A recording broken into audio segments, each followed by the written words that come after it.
ആദ്യ വാർത്ത, ഛത്തീസ്ഗഡിൽ അറസ്റ്റിലായ മലയാളി കന്യാസ്ത്രീകളുടെ ജാമ്യാപേക്ഷ ദുർഗ് മാജിസ്ട്രേറ്റ് കോടതി തള്ളി. ജാമ്യാപേക്ഷ നാളെ സെഷൻസ് കോടതി പരിഗണിക്കും. പ്രതിഷേധത്തിനൊടുവിൽ കന്യാസ്ത്രീകളെ UDF MPമാർ ദുർഗ് സെൻട്രൽ ജയിലിലെത്തി കണ്ടു. സന്ദർശന സമയം കഴിഞ്ഞുവെന്ന കാരണം ചൂണ്ടിക്കാട്ടി ഇടത് പ്രതിനിധി സംഘത്തിന് കന്യാസ്ത്രീകളെ കാണാൻ അനുമതി നൽകിയില്ല. എന്നാൽ BJP സംസ്ഥാന ജനറൽ സെക്രട്ടറി അനൂപ് ആന്റണി ജയിലിലെത്തി കന്യാസ്ത്രീകളെ കണ്ടു. വെള്ളിയാഴ്ച അറസ്റ്റിലായ സിസ്റ്റർ വന്ദന ഫ്രാൻസിസും സിസ്റ്റർ പ്രീതി മേരിയും ജയിലിൽ തുടരും. മജിസ്ട്രേറ്റ് കോടതി ജാമ്യാപേക്ഷ തള്ളിയതോടെ മേൽക്കോടതിയിൽ അപ്പീൽ നൽകാനാണ് തീരുമാനം. കന്യാസ്ത്രീകളെ കാണാൻ അനുമതിയോടെ എത്തിയ AICC പ്രതിനിധി സംഘങ്ങൾ ജയിലിന് മുന്നിലെത്തിയതോടെ അത്യന്തം നാടകീയമായ രംഗങ്ങളാണ് അരങ്ങേറിയത്. ഒടുവിൽ 2 മണിക്കൂർ കഴിഞ്ഞാണ് സംഘത്തിന് കന്യാസ്ത്രീകളെ ഒന്ന് കാണാൻ പോലുമായത്. കന്യാസ്ത്രീകളെ കാണാൻ അനുമതി നിഷേധിച്ചതോടെ ജയിൽ കവാടത്തിന് മുമ്പിൽ UDF MPമാരുടെ പ്രതിഷേധം. ഈ ബജറംഗദളിന്റെ ആളുകളാണ് സിസ്റ്റേഴ്സിന്റെ ബാഗ് പരിശോധിക്കുന്നത്, ഈ കുട്ടികളുടെ ബാഗ് പരിശോധിക്കുന്നത്.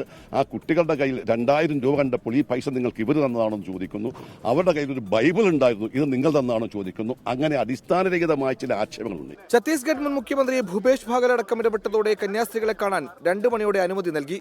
സിസ്റ്റർ പ്രീതിയുടെ സഹോദരൻ ബൈജുവിന്റെ പ്രതികരണം വൈകാരികമായിരുന്നു. പിന്നാലെയാണ് ഇടത് പ്രതിനിധി സംഘം ജയിൽ വളപ്പിലെത്തിയത്.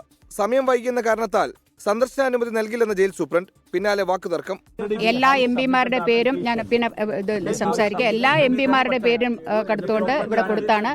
ആളുകൾ വരുമ്പോൾ ഞാൻ അനുവദിക്കാമെന്ന് ഇദ്ദേഹം പറഞ്ഞതാണ്. ഫോണിൽ മെയിൽ അയച്ചതാണ്. By mail also we have send, by hand also we have given. വരുമ്പോൾ ഞാൻ അനുവദിക്കാമെന്നാണ് പറഞ്ഞത്. സമയത്തിന്റെ പരിമിതി ഒന്നും പറഞ്ഞില്ല. ഒടുവിൽ നാളെ രാവിലെ 9 മണിക്ക് അനുമതി നൽകാമെന്ന് അറിയിച്ചതോടെ ഇടത് സംഘം മടങ്ങി.